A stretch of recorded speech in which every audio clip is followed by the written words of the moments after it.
Bismillahirrahmanirrahim. Assalamualaikum warahmatullahi wabarakatuh. Alhamdulillah nahmaduhu wa nasta'inuhu wa nastaghfiruh wa na'udzu billahi min shururi anfusina wa min sayyiati a'malina. May yahdihillahu fala mudilla lahu wa may yudlil fala hadiya lahu. Asyhadu an la ilaha illallah wahdahu la syarika lahu wa asyhadu anna Muhammadan abduhu wa rasuluh. Rabbi sholli sadri wa yassir li amri wahlul 'uqdatam min lisani yafqahu qawli. Amma ba'd. Alhamdulillah, syukur kita kepada Allah Subhanahu wa taala kerana kita masih lagi diberi peluang untuk bersama-sama dalam majlis kita tadabbur ayat-ayat Allah Subhanahu wa taala, iaitu untuk sambungan kepada minggu lepas surah Asyura. Minggu lepas kita sampai ayat yang ke-8.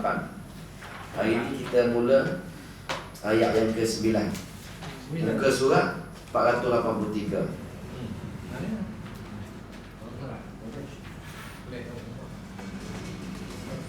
Itulah 483 ayat ke-9.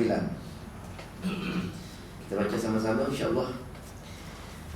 A'udzu billahi minasyaitonir rajim. أعوذ بالله من الشيطان الرجيم. بسم الله الرحمن الرحيم. بسم الله الرحمن الرحيم. أم اتخذوا من دونه أولياء. أم اتخذوا من دونه أولياء. فالله هو الولي وهو يحيي الموتى. فالله هو الولي وهو يحيي الموتى. وهو على كل شيء قدير. وهو على كل شيء قدير. وما اختلفتم فيه من شيء فحكمه إلى الله. وما اختلفتم فيه من شيء فحكمه إلى الله. ذلكم الله ربي عليه توكلت وإليه أنيب. ذلكم الله ربي عليه توكلت وإليه أنيب. Surah Asyura, sebagaimana yang kita cerita minggu lepas, dakwa dia masih lagi fad'ullah al-mukhlishina lahuddin. Hanya kepada Allah saja kita berdoa, iaitu tauhid dalam berdoa. Kita ada hajat, kita ada masalah, hanya dengan Allah sahaja kita meminta tolong untuk menyelesaikan hajat kita dan menyelesaikan masalah kita. Itu merupakan dakwa dalam surah Asyura. Jadi kesamaran masyarakat ialah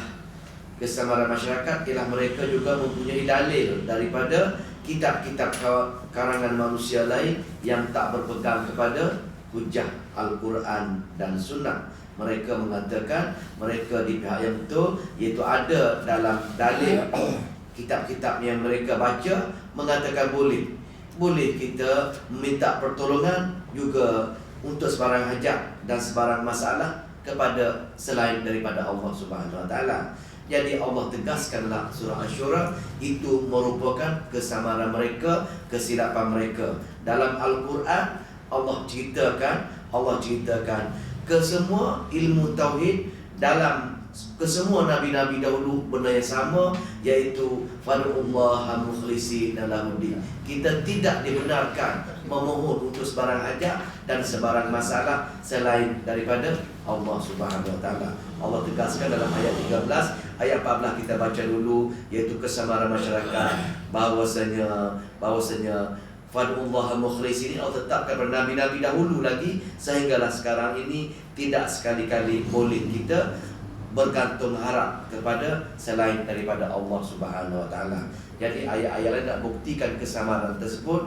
Allah nak tegaskan kesamaran tersebut tak sepatutnya berlaku bagi mereka yang mengaji, bagi mereka yang belajar ayat-ayat Al-Quran.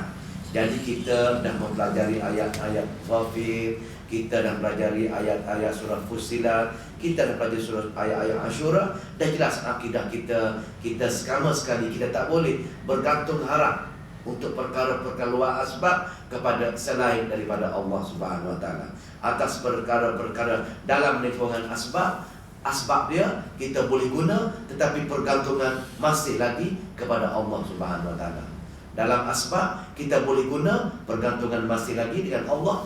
Atas perkara luar asbab, guna pun tak boleh, bergantung pun guna pun tak boleh, lagi bergantung pun tak boleh kepada selain daripada Allah Subhanahu wa taala.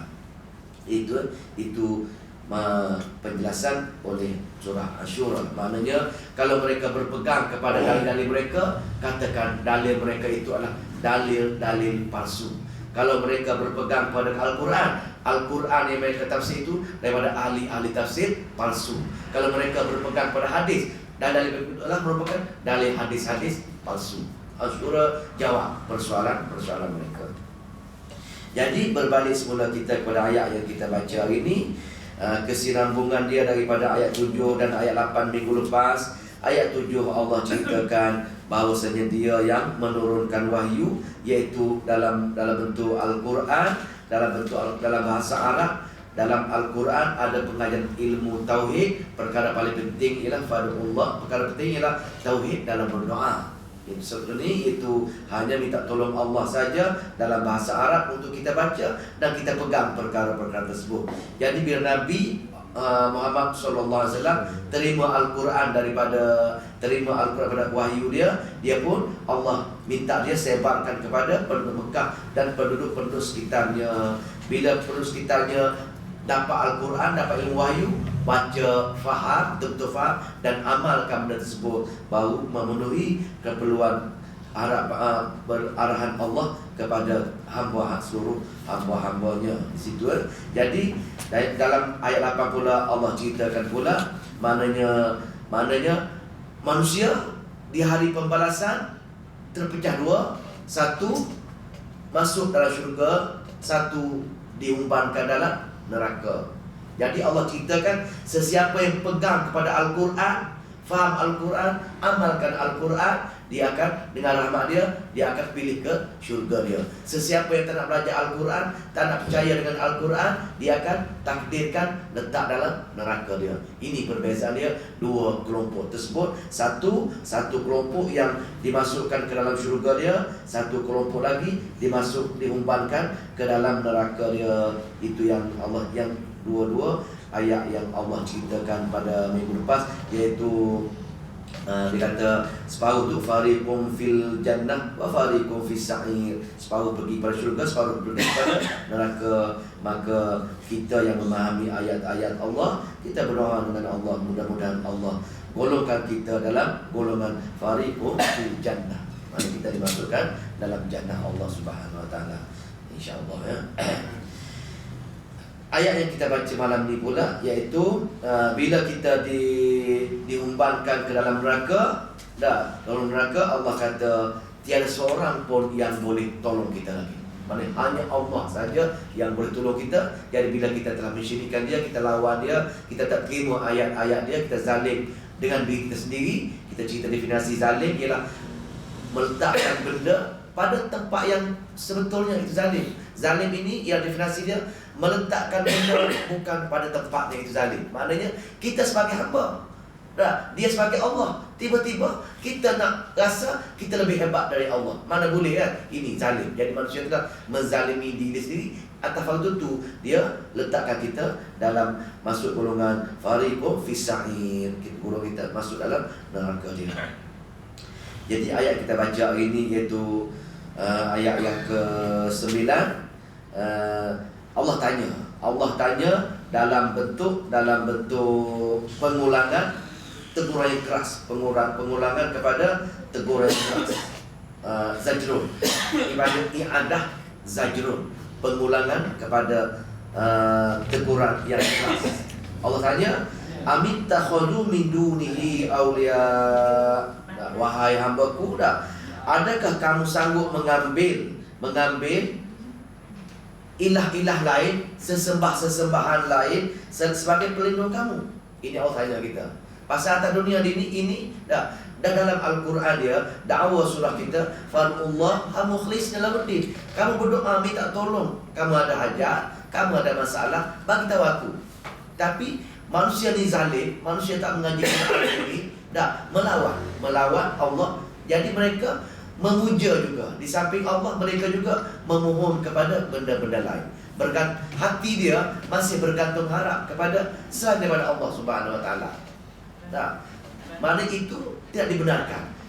Contoh kita ni kadang-kadang bila kita betul-betul ibadah selain Allah Subhanahu Wa Taala, kita telah syirik. Tapi kadang-kadang kita alpa yang syirik kecil ni, iaitu kita pergi beribadah, pergi semayang, kita ada niat riak nak tunjuk ke orang. Ini maksudnya syirik juga, tapi syirik yang kecil, amalan kita tak terima, tapi kita tak sampai ke tak murtad. Itu masalah kita. Kadang-kadang kita memandang remeh. Kita ingat, bila kita pergi solat, kita buat apa sekalipun, kita ada bertujuan lain. Nak tunjuk orang, tunjuk kita ni alim ke, tunjuk kita pandai ke, tunjuk kita segala-gala lebih daripada orang lain. Itu merupakan ada benda lain kita nak tunjuk ke orang. Kita duduk semayang di surau, masa Jumaat lain tak ada, kita niat aku nak pergi balik ni, tiba-tiba datang Jumaat lain. Datang Jumaat lain, kita pun tengok Jumaat lain datang, aku nak tunjuk sikit, aku semayang berzikir lama. Nampak tak sekali? Dengan adanya orang lain datang Jumaat lain datang, kita terlintas hati kita, aku semayang nak tunjuk dengan dia lama sikit. Kononnya supaya tunjuk aku ni alim. Nampak tak sini? Kenapa kita buat itu? Di sini hati kita dah dengan Allah bersatu. Dengan lain kita nak tunjuk juga. Dengan Allah kita tahu kita tunjuk dengan Allah. Allah terima amalan kita. Dan sama juga kita nak suruh orang lain juga tengok ibadah kita. Di sini di sini betul-betul. Begitu juga dengan para sahabat, bukan macam tu. Para sahabat, dia semata-mata nak sembunyikan amalan-amalan dia. Walaupun kita niat nak suruh orang ikut, ada pasal, ada satu kisah Abu Hurairah, dia nak tutup, akan pastikan apa tu ibarat dia orang lain tak nampak. Lepas tu bila dia semayang sunat, atau dia semayang duha, paling rumah dia semayang duha, ada orang pergi ziarah rumah dia. Bila orang pergi tengok, saudara dia pergi tengok rumah dia ni, dia pun sudah semayang tu, dia pun takut. Dia kata, Maha Suci Allah, dia pergi rumah Nabi. Pergi rumah Nabi Muhammad SAW, pergi, wahai Rasul, dia kata, aku hari ni dah melakukan dosa besar kerana orang nak tengok amalan aku. Nabi kata, kamu dapat dua, wahai Abu Hurairah. Yang pertama, kamu betul-betul dapat ikhlas untuk Allah Subhanahu Wa Taala. Yang kedua, kamu solat macam tu, ada orang lain nak solat sama juga, nak ikut kamu, tindakan kamu itu. Ini ciri-ciri sahabat. Mana dia betul-betul ikhlas untuk Allah Subhanahu Wa Taala. Yang kedua, kebetulan orang lain mengikuti solat macam dia itu, dua-dua dia dapat. Itu dalam sirah sahabat. Lepas itu Allah tanya, Amin takhadu min dunihi awliya. Adakah kamu hanya aku minta berdoa dengan aku, tapi kenapa kamu masih lagi minta tolong pelindung-pelindung lain? Pelindung, kalau kita tengok dalam Al-Quran, jumpa pelindung, awliya ke, anda ke, berbagai-bagai pelindung lagi, penolong, pelindung dia sebut, terjemah pelindung ke, penolong ke sebagainya. Ini atas perkara-perkara luar asbab, bukan perkara-perkara dalam asbab. Perkara-perkara asbab, perkara-perkara ghaib, perkara-perkara yang tak melibatkan asbab dia. Contoh kita sakit, asbab dia pergi jumpa doktor, itu asbab. Perkara luar asbab, kita sakit, pergi jumpa dengan bomoh yang guna kuasa-kuasa gaib, itu luar asbab. Kita benarkan ada sikit je perbezaan dia dalam asbab dengan luar asbab. Jadi dalam Al-Quran, bila jumpa ni penolong ini adalah perkara-perkara luar asbab. Amin takhadhu min dunihi awliya. Adakah mereka mengambil selain sebagai pelindung-pelindung selain daripada aku? Allah tanya. Kenapa mereka mengambil pelindung-pelindung lain selain aku, sedangkan aku saja yang boleh boleh menyelesaikan masalah mereka? Fallah huwal waliyyu wa huwa yuhyil mauta wa huwa yuhyil mauta. Allah lah yang sebenarnya, Allahu huwal waliyyu. Allah lah sebenarnya pelindung. Allah lah yang sepatutnya kamu minta sebarang hajat kamu. Kamu ada masalah, minta dengan Allah saja. Minta ada apa benda pun minta dengan Allah saja. Pasal apa? Hanya Allah lah yang benar-benar pelindung, yang boleh bagi apa kehendak kita, boleh menyelesaikan masalah kita. Ini tauhidnya. Fadullah al-mukhlisi kat sini ya. Fallahu huwal waliyyu wa huwa yuhyil mauta. Kerana dia yang sahaja boleh menghidupkan kamu dan boleh mematikan kamu. Orang lain tak boleh. Kenapa kamu nak minta lagi dengan orang lain, sedangkan orang lain tak boleh tolong kamu, tak boleh kabulkan permohonan kamu, tak boleh selesaikan masalah kamu? Hanya Allah saja. Dalil dia hanya dia saja. Wa huwa yuhyil mauta. Dialah yang menghidupkan kamu dan mematikan kamu. Wa huwa ala kulli syai'in qadir. Dan dialah atas segala sesuatu yang mempunyai kuasanya. Hanya Allah semata-mata. Hanya Allah saja. Jadi wahai hambaku, kenapa kamu masih lagi mengambil sebarang pelindung selain daripada aku? Itu maksud ayat yang ke 9. Ayat yang ke-10. Wa makhtalaftum fihi min syai'in fahukmuhu ila Allah. Dan apa yang kalian perselisihkan padanya dari sesuatu, fahukmuhu, maka serahlah dia kepada Allah sahaja.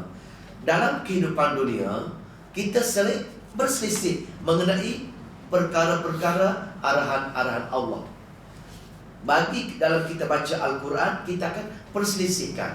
Bagi mereka tak mengaji Quran, dia akan berpegangkan dengan dalil-dalil dia. Maknanya setiap dakwah surah yang Allah nak ceritakan, Fadullah mukhlisin, seru Allah saja, berdoa dengan Allah saja, diselisihkan oleh berbagai golongan. Berbagai golongan.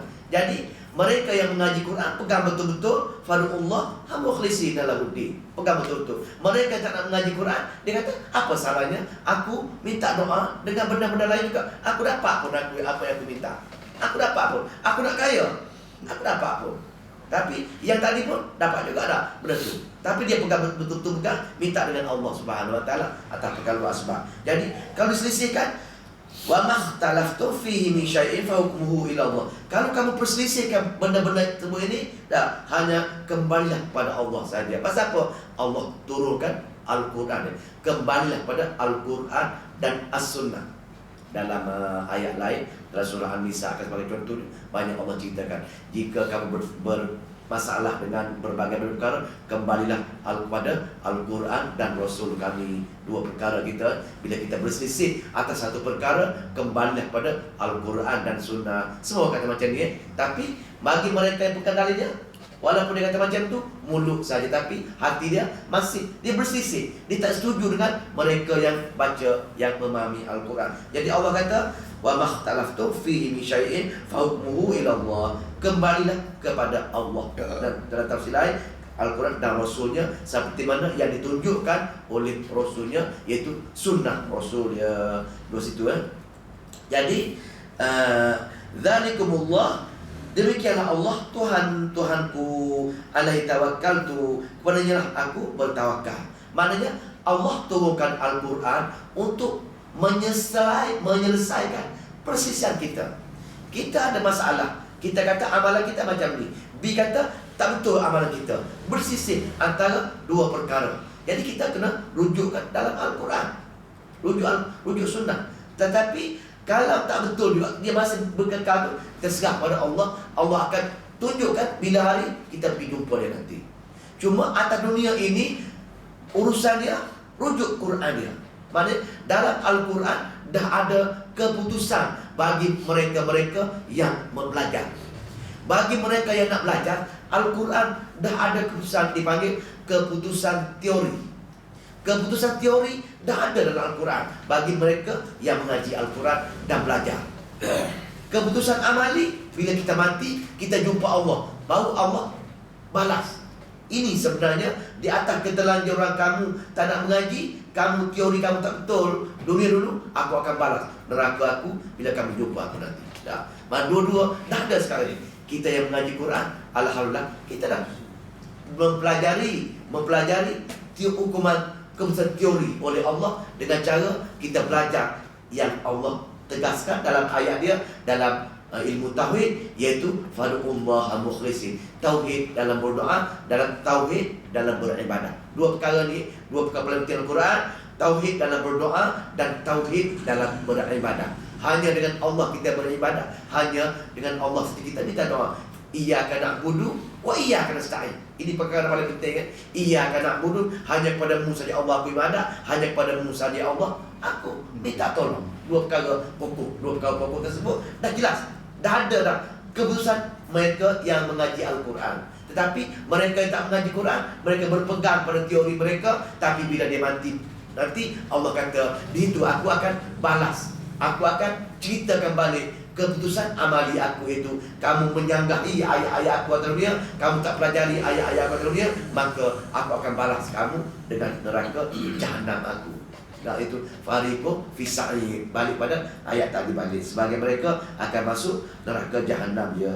Di situ ini Allah kata, "Dzalikumullahu rabbi alaihi tawakkaltu." Nak cerita kat sini ya, mereka yang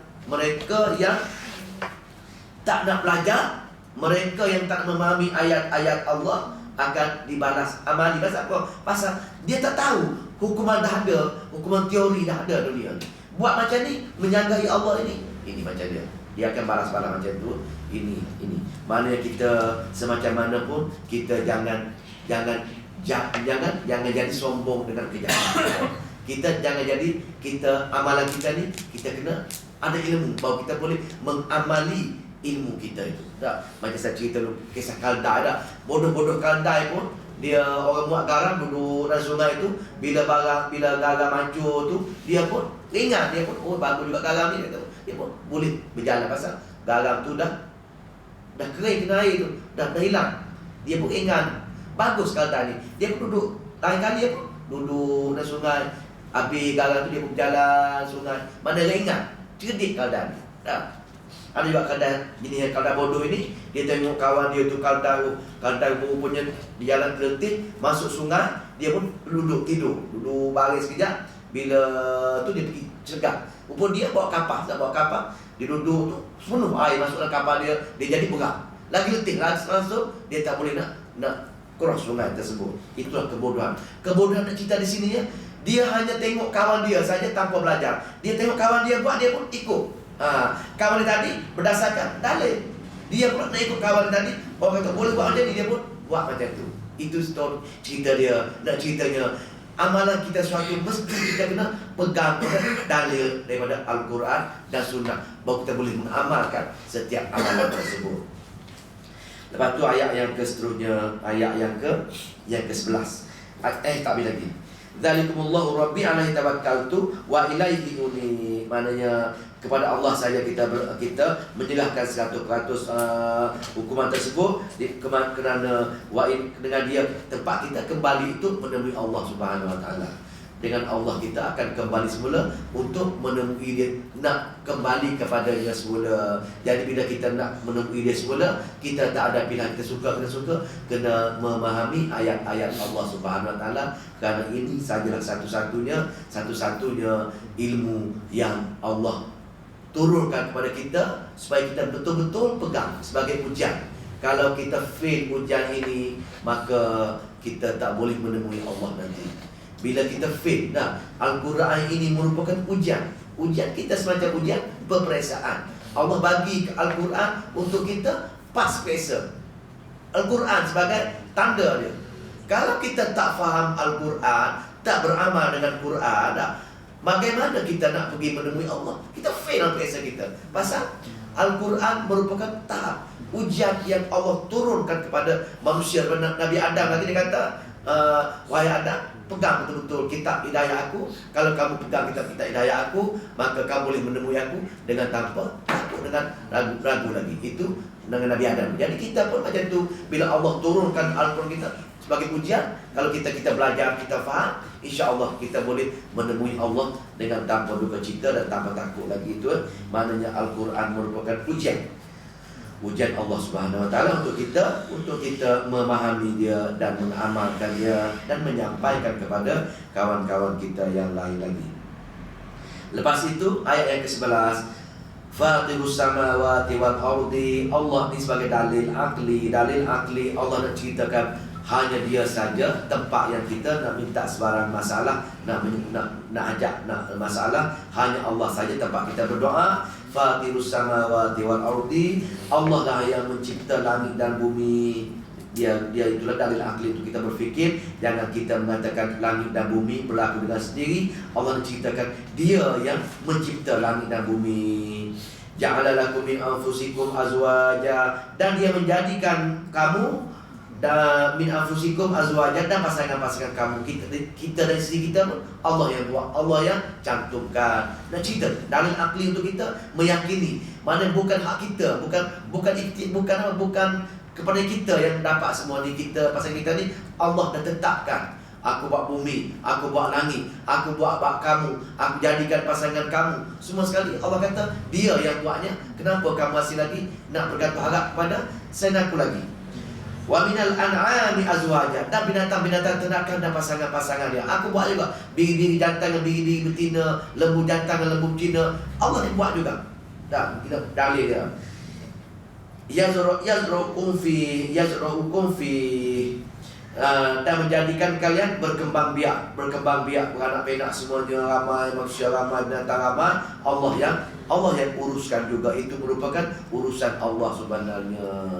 Laisa kamitslihi syai', maknanya tidak akan, dan segala sesuatu tidak menyerupai dia. Ini orang belajar dengan sifat 20 lah. Sifat 20 kita belajar sifat 20.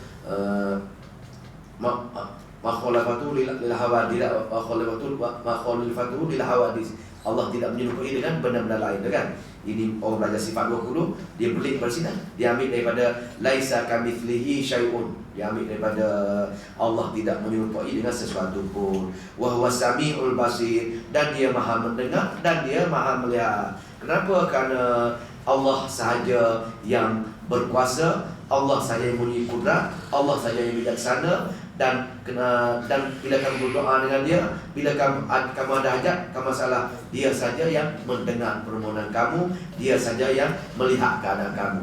Allah melihat masalah kamu, Allah mendengar permohonan kamu. Kenapa lagi kamu nak minta tolong dengan orang lain sedangkan orang lain tak mendengar?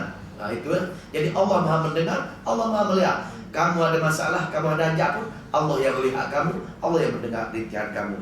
Kamu kenalah minta dengan dia. Kamu jangan minta dengan zat-zat yang lain selain daripada dia atas perkara-perkara luar asbab. Ayat yang ke-12.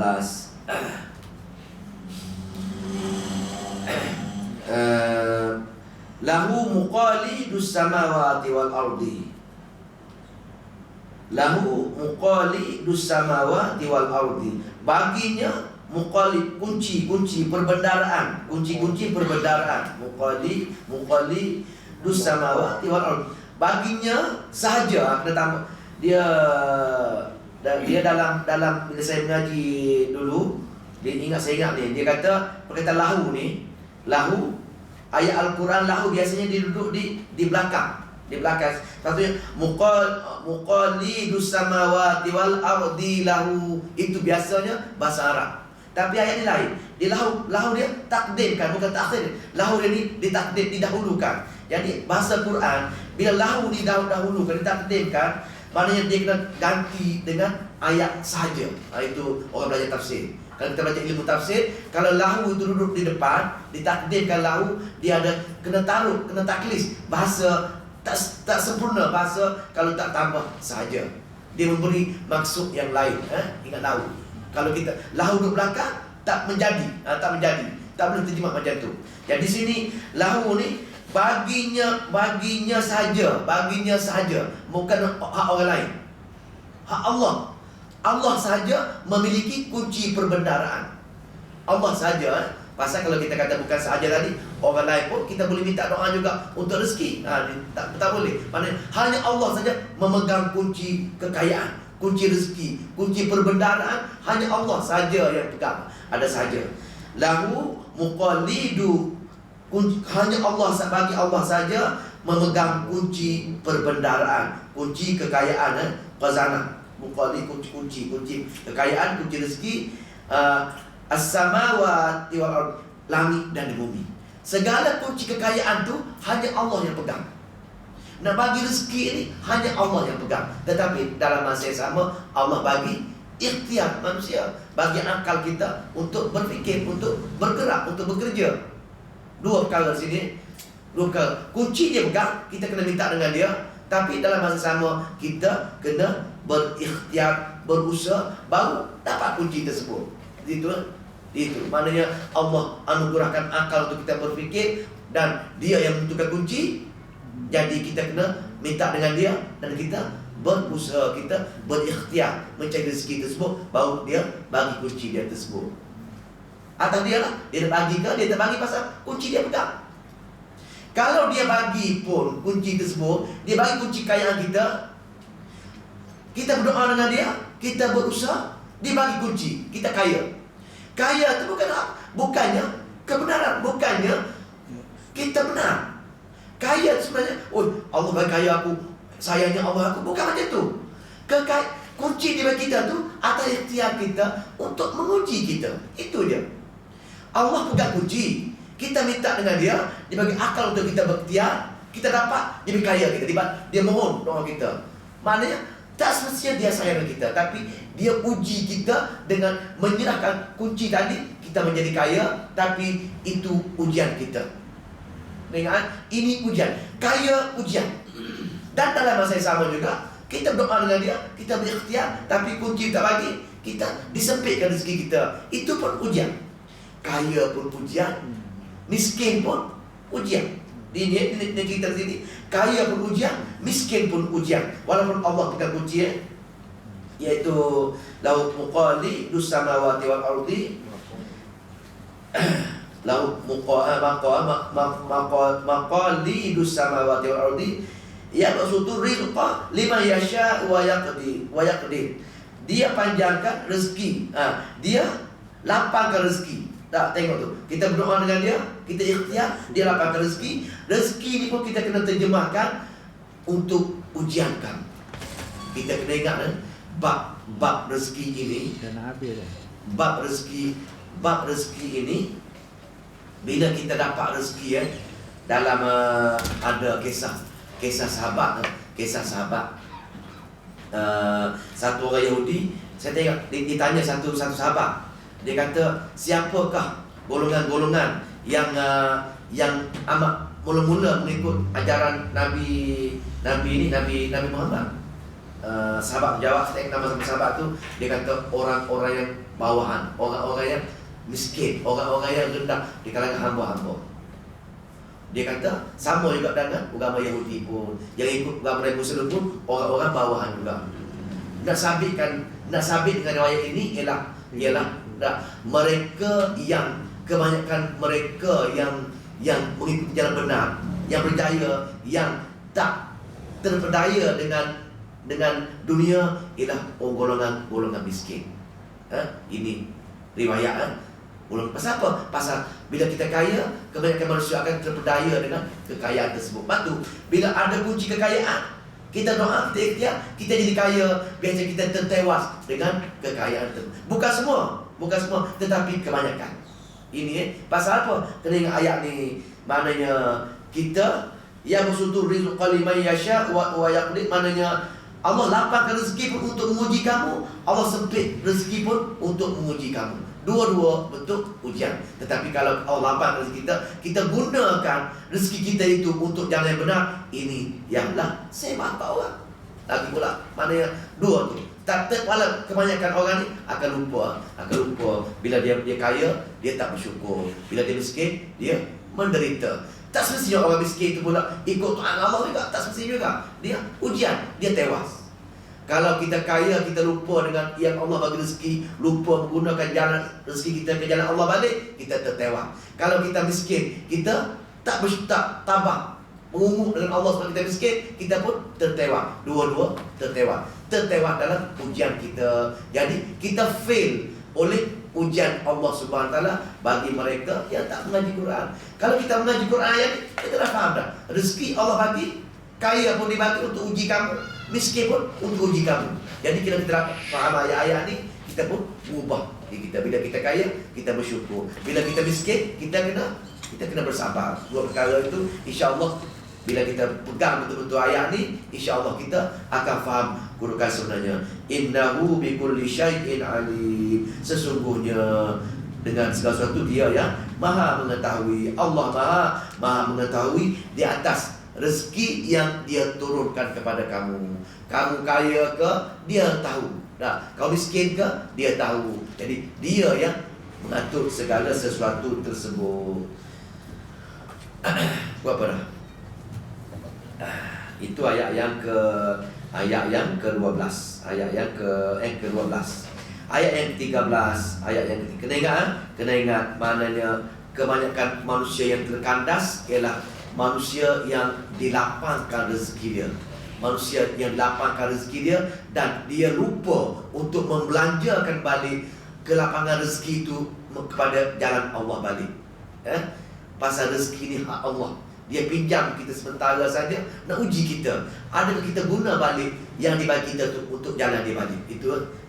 Sebab itu para sahabat di Mekah dulu, para sahabat di Mekah sebelum dia berhijrah di Madinah, dia kena keluarkan dapat duit, dia ambil keperluan dia dan lebih tu dia kena bagi semua kepada kawan-kawan dia di Mekah. Bila berhijrah di Madinah, pasal apa? Pasal ketika tu agama baru nak berkembang. Pasal orang miskin sangat. Bila berpindah Madinah, barulah zakat itu diturunkan, dia punya nisbahnya 1/4 tersebut. Maknanya Allah tekankan sangat kita mengeluarkan sebahagian harta kita infak kepada jalan Allah. Kalau kita kaya, jangan kita simpan harta kita untuk kita sendiri. Pasal kita akan tanya setiap sen harta kita yang Allah bagi kita itu, Allah akan tanya kita, daripada mana kamu ambil ini? Dan ke mana pula kamu belanjakan harta tersebut? Dan kita, dua pertanyaan kita tanya. Kalau kita ambil sumber betul, satu hal dah. Belanja sumber tak betul, satu hal pula. Dua kali tanya. Bila Allah dah mula tanya kita, mula hisap kita itu, payah kita nak lepas daripada hisap bayar sirah. Dia dah ingatkan hisap kita itu. Bila dah mula tanya itu, ada ketandaan. Dah tak ada dah hisap bayar sirah. Hisap yang diringankan hisap. Lepas tu ayat yang ke-13. Ayat yang ke-13 ini merupakan, kita baca dulu ni.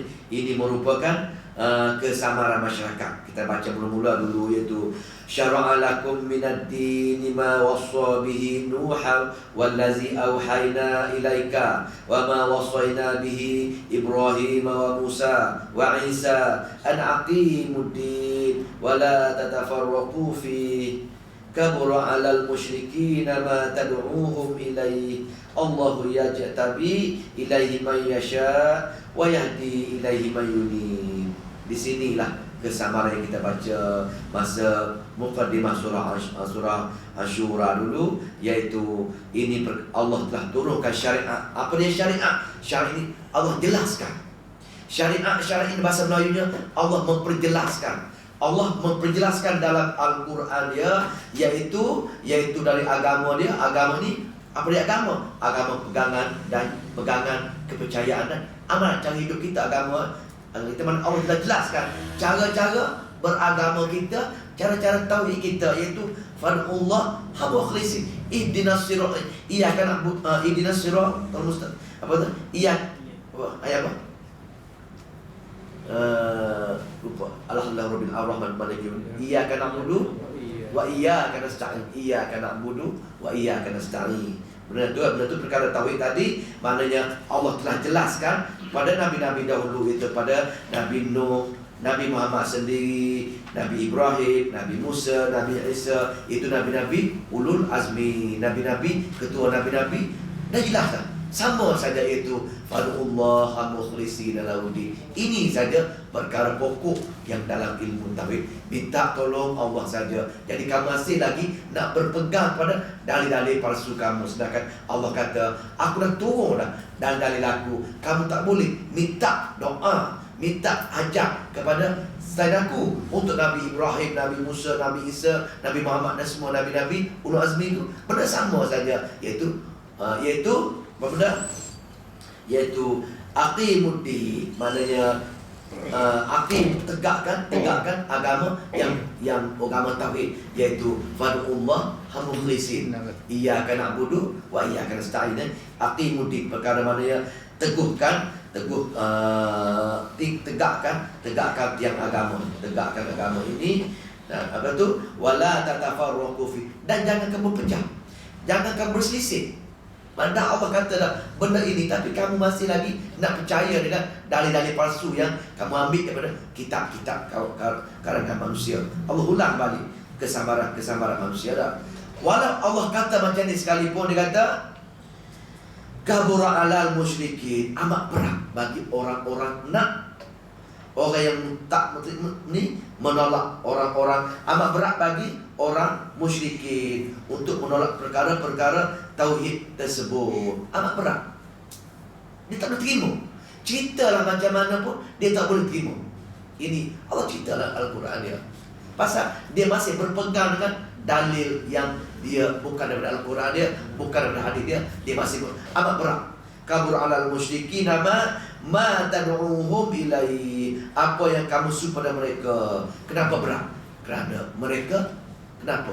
Mereka tak nak mengenali Allah, menerusi ayat-ayat Allah. Mereka tak nak mempelajari, memahami ayat-ayat Allah, memahami hadis-hadis yang sahih. Ini berat. Mereka berat. Ceritalah macam mana pun mereka tetap tak nak terima. Ceritalah macam mana Allah tak akan. Pasal apa?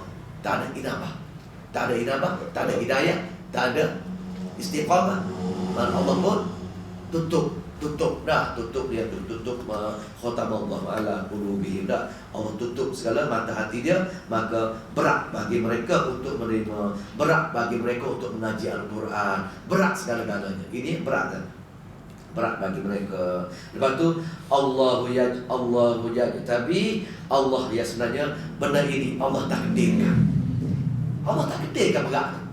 Pasal Allah takdirkan, pasal mereka tak nak mengaji ayat Allah. Itu saja. Semua takdir. Pasal berat kerana dia berkait balik bisikan-bisikan syaitan bagi mereka yang tak nak mengaji tadi.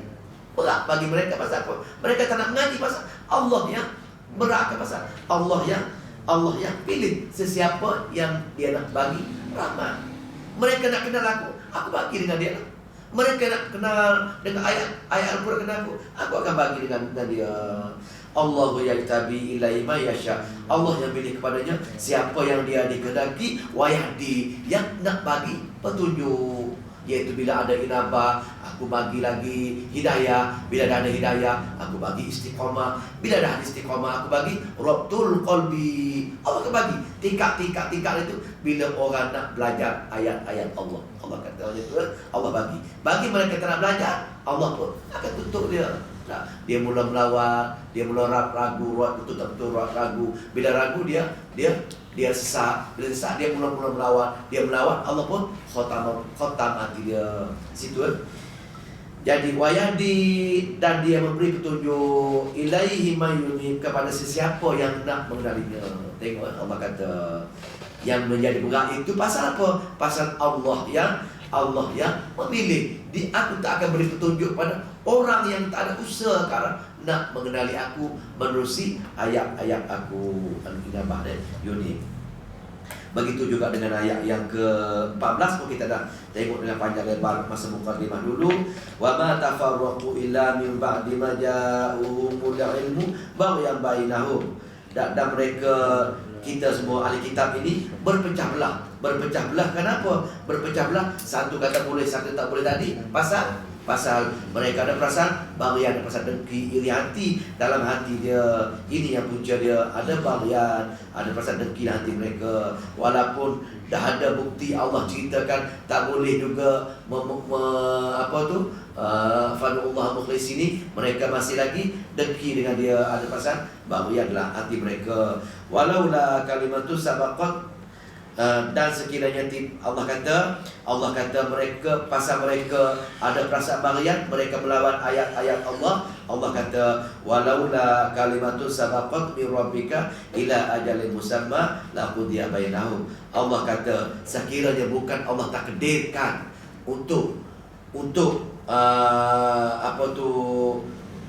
Allah takdirkan untuk mentakhirkan hukuman kata mereka, nescaya Allah turunkan bencana kata mereka sekarang ini bila kita melawan ayat-ayat Allah. Kalau bukan kerana aku tak takdirkan untuk bagi kesempatan untuk dia belajar lagi itu, nescaya aku akan hukum kamu sekarang ini. Sekarang juga kita akan ditimpa bencana bila kita melawan ayat-ayat Allah, tak nak pelajari ayat-ayat Allah. Ketika itu juga Allah turunkan bencana, Allah turunkan bencana.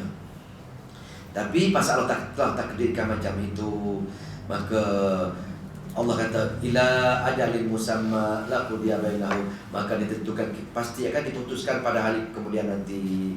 Lepas itu wa innal ladzina urithu wa innal ladzina urithul kitaba min ba'dihim la fi syaqqin minhu murib. Ini saya rekaskan pasal kita dah belajar dah dalam mukadimah dengan panjang lebar ni ayat 13 ayat 14 dulu, tapi kita lupa balik, kita just ingat semula maknanya. Dan sungguhnya orang-orang yang mewarisi kitab itu kitab Taurat Injil, bagi mereka pada saat mereka benar-benar ada keraguan mendalam kitab-kitab Al-Quran, ya, itu mereka masih lagi ragu, tak faham lagi, masih lagi berteligah pendapat mana satu yang betul, mana satu yang tak betul, masih berpegang lagi kepada kitab-kitab mereka, kepada dalil-dalil mereka. Ayat terakhir untuk hari ini itu ayat 15. Ayat 15 sebagai khulasah, sebagai penyelesaian masalah kepada ayat 13 dan 14. Ayat 13-14 merupakan kesamaran perkara paling penting dalam surah Asy-Syura, kesamaran masyarakat. Mereka berpegang kepada kesamarannya, mereka berpegang dalil yang tak sahih. Jadi Allah telah jelaskan dalil yang sahih dalam Al-Quran dia, iaitu Allah kata syara'a lakum minad din. Aku telah turunkan, jelaskan dalam kitab aku, tak boleh kau minta dengan selain aku. Kenapa kamu hati kamu masih lagi menaruh harap kepada perkara-perkara lain? Yang kedua, kenapa kamu lagi berselisih sedangkan dah jelas ayat-ayat aku macam ini? Kenapa kamu lagi masih berselisih? Allah kata kamu berselisih kerana ada perasaan dengki, bagian dalam hati mereka. Jadi bagaimana cara mengubati dia? Allah tu jawab dalam ayat yang ke-15. Ayat 15 Allah tu jawab cara nak mengatasi masalah mereka ialah, iaitu Falidzalika ni ada huruf faliza ni, falidzalika ni, maka kerana itu, kerana apa? Kerana iaitu aku telah menurunkan ilmu tauhidku, fad'ullaha mukhlisi. Adapun ayat lain, iyyaka na'budu wa iyyaka nasta'in, itu merupakan kalimat tauhid, berdoa ibadat Allah, berdoa dengan Allah saja, iaitu dengan kerana itu aku telah menurunkan ayat-ayat ini, maka serulah aku saja, berdoa dengan aku saja untuk sebarang masalah dan sebarang hajat kamu. Ini saja ini saja yang kamu patut buat sekarang ni. Jangan kamu pegang pada dalil-dalil yang tak sahih itu. Lepas tu wastaqim kama umirta, dan tegaklah apa-apa fad'ullaha mukhlishan lahu, tegaklah betul-betul kalimat tauhid.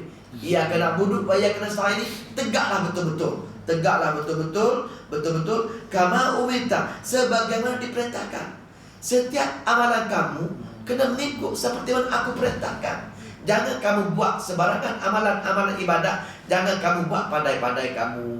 Ikut sebagaimana dalil-dalil daripada Al-Quran dan Sunnah. Ini jangan kita ikut sebagaimana yang diperintahkan, sebagaimana yang ditunjukkan oleh Nabi aku, sebagaimana sunnah Nabi kita kena ikutkan. Mana perkara-perkara ibadah kita tak boleh buat sebarangan tanpa ada dalil daripada Al-Quran dan Sunnah.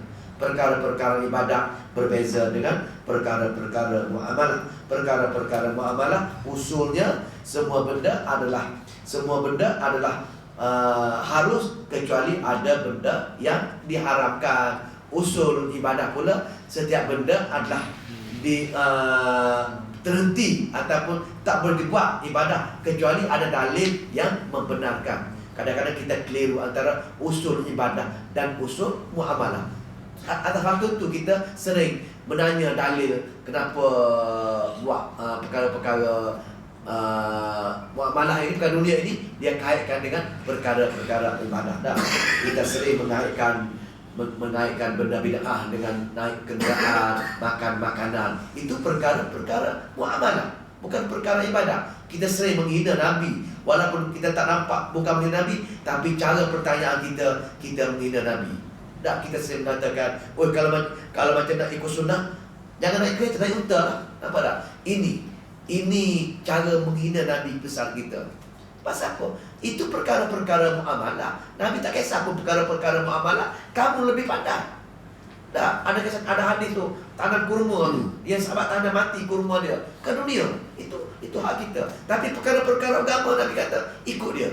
Perkara agama kena ikut yang sunnah, yang itu perkara-perkara ibadah. Itu kena hilang pada kawan-kawan kita yang terkeliru antara perkara-perkara dunia dengan perkara-perkara agama. Perkara agama kita tak ada pilihan. Allah kata, wastaqim kama umirta, ikut sebagaimana aku perintahkan. Dah, aku perintahkan sebagaimana yang ditunjukkan oleh rasul-rasul aku. Itu sunnah. Itu perkara ibadah. Lepas tu dia kata lagi, wala tattabi' ahwa'ahum, dan kamu jangan mengikuti hawa nafsu mereka. Maknanya di sini jangan mengikuti hawa nafsu orang-orang musyrik. Ayat ni ayat Makkiyah, ditunjuk oleh orang hawa nafsu orang-orang musyrik Mekah ketika itu. Dah, ikutlah saja, maknanya hendaklah berdoa dengan Allah saja. Kalau kamu itu sebagaimana dalam Al-Quran, kalau kamu mengikut orang musyrikin, dah, itu kamu telah mengikut nafsu. Maknanya bila mengikut Al-Quran wahyu baru Allah suka, bila kita mengikut hawa nafsu Allah murka. Itu beza dia.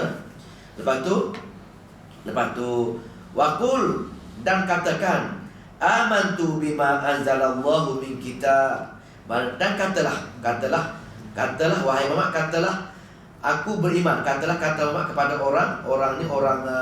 orang musyrikin dan orang Yahudi lah. Amantu bima anzalallahu bima kitab, anzalallahu min kitab, maknanya katalah aku beriman dengan apa yang diturunkan oleh Allah dan kitab-kitab Allah.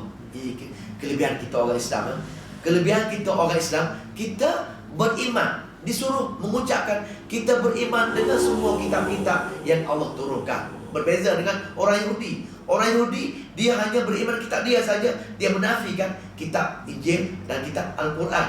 Orang Nasara dia beriman kitab Injil saja, dia menafikan kitab Taurat dan kitab Al-Quran. Tapi kitab kita orang Islam, Allah ajar Nabi kita, wahai Muhammad, kamu bagi tahu hambamu, bantu hambamu, amantu bima anzalallahu min kitabin, aku beriman dengan semua kitab-kitab yang diturunkan oleh Allah. Kitab Taurat ke, kitab Injil ke, kitab Al-Quran ke, semua kita kena beriman dengan kitab, semua kitab Allah. Tetapi wa umirtu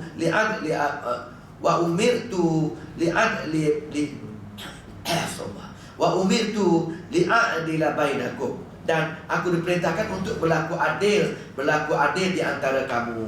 Maknanya untuk wahai orang Yahudi, aku dalam Islam, aku beriman kamu, tetapi kitab kamu itu telah expire. Maknanya kita kena beriman dengan Al-Quran. Untuk amalan-amalan ikut Al-Quran. Dan satu lagi, aku diperintahkan untuk adil di antara kalian. Maksud adil di sini maknanya ayat-ayat Al-Quran kita kena tafsir sebagaimana yang diarah oleh Allah Subhanahu Wa Taala. Kita sekali sebagaimana yang ditafsirkan oleh ahli-ahli tafsir muktabar. Kita tak boleh menggunakan akal kita untuk menafsirkan ayat-ayat Al-Quran ini. Ini tafsir untuk berlaku adil. Ini ialah kita tak boleh tawil ayat-ayat Al-Quran berdasarkan akal kita. Walaupun betul tapi tetap menyalahi. Itu berbeza. Ayat-ayat Al-Quran kita kena baca oleh yang ditafsirkan oleh ahli-ahli tafsir yang muktabar. Itu walaupun saya baca macam ini pun, tapi kita merujuk pada kitab-kitab tafsir, bukan menggunakan akal kita. Jadi bila tafsir macam mana? Iaitu pasal apa? Allahu Rabbuna wa Rabbukum, Allah Tuhan kami dan Tuhan kamu, dan Tuhan kamu juga. Allah Tuhan kami bagi orang Islam, dan Allah Tuhan kamu juga bagi orang musyrik, bagi orang Yahudi, dan Allah Tuhan kamu juga bagi orang Nasara. Dia kata macam tu. Allah Tuhan aku juga. Allah sama juga Tuhan kamu wahai orang Yahudi. Allah Tuhan sama juga kamu bagi orang Nasara. Tetapi zaman kamu dulu, kamu mengamalkan kitab Yahudi. Habis kitab Yahudi itu sepatutnya kamu mengamalkan kitab Nasara. Habis kitab Nasara, kamu mengamalkan kitab Al-Quran. Dah, itu sepatutnya berlaku. Iaitu kalau macam tu, lana a'maluna, untuk kami, amal kami. Dah, Allah bagi pahala di amalan kami, walakum a'malukum, dan untuk kamu Allah bagi pahala pada amalan kamu. Di sini timbul kemiskinan. Adakah dia kata pelik ni? Takkan orang Yahudi dapat pahala, orang Nasara dapat pahala, orang Islam dapat pahala? Bukan macam tu. Lana a'maluna walakum a'malukum ini maksudnya dalam berlainan tempoh zaman tersebut. Orang Yahudi dapat pahala jika dia mengikut Taurat di zaman Nabi Allah Musa. Ada pahala untuk dia. Orang Nasara dapat pahala ketika dia mengamalkan syariat Nabi Allah Isa. Kita, Nabi Muhammad, dapat pahala bila kita mengamalkan seperti mana Al-Quran. Aku dapat pahala bila aku mengamal Al-Quran. Kamu dapat pahala dulu ketika kamu mengamalkan ikut kitab kamu. Tapi sekarang kitab kamu itu dah expire, dah tamat tempoh, maka kamu dapat pahala bila kamu ikut agamaku. Wahai orang Nasara, wahai orang Yahudi, kalau kamu nak dapat pahala, amalan kamu mesti kena ikut sebiji semacam mana yang ditunjukkan oleh Al-Quran dan sebagaimana yang ditunjukkan oleh Rasul kami, itu Nabi Muhammad SAW. Lana a'maluna walakum a'malukum. Lepas tu, la hujjata bainakum wa bainakum. La hujjah, dah tak ada hujjah dah. Hujjah kamu dah tak ada dah. Hujjah kamu, bila kamu mati jumpa Allah, kamu tak boleh berhujjah mengatakan kitab kamu daripada Allah juga, kitab kamu betul juga. Kitab kamu, kitab Injil daripada Allah, betul. Bagi Allah, ayat ni, la hujjata, dah tak ada hujjah. Tak ada hujjah. Yang kedua, bila kamu menemui Allah, pasal kitab-kitab kamu dah tamat tempoh. Jadi bagi Allah, Allah hanya menerima kitab yang akhir sekali, iaitu kitab Al-Quran. La hujjata bainana wa bainakum. Di sini tiada pertengkaran, bukan tiada pertengkaran, tiada hujjah. Tiada hujjah bainana, di antara kami dan di antara kalian di hadapan Allah nanti, kerana kitab Al-Quran merupakan kitab yang terakhir sekali. Maknanya kita pakai semua kitab Al-Quran. Allahu yajma'u bainana, Allah yang mengumpulkan di antara kami. Allahu maknanya bila kita mati, kita akan mengumpulkan semula sekali di alam akhirat, dan tiada hujah kamu untuk mengatakan kitab kamu masih betul lagi. Lepas tu Allah mana kita akan dikumpulkan di antara kami semua, wa ilaihil masir, dan kepadanya lah tempat kita kembali semula. Wallahu ta'ala. A'udzubillahi minasyaitonir rajim. Bismillahirrahmanirrahim. Allahumma salli wa sallim wa barik ala Muhammad. Allahumma faqina fi din wa alina ta'wil wa dina ila sawa'is sabil. Allahumma afiqna lima tuhibbu wa tarda wa ja'ala akhiratana khairan min al-ula wa dina billahi wa islami dina wa bi Muhammad nabiyya wa rasulah. Rabbana atina fid dunya hasanah wa fil akhirati hasanah wa qina adzabannar. Walhamdulillahi rabbil alamin.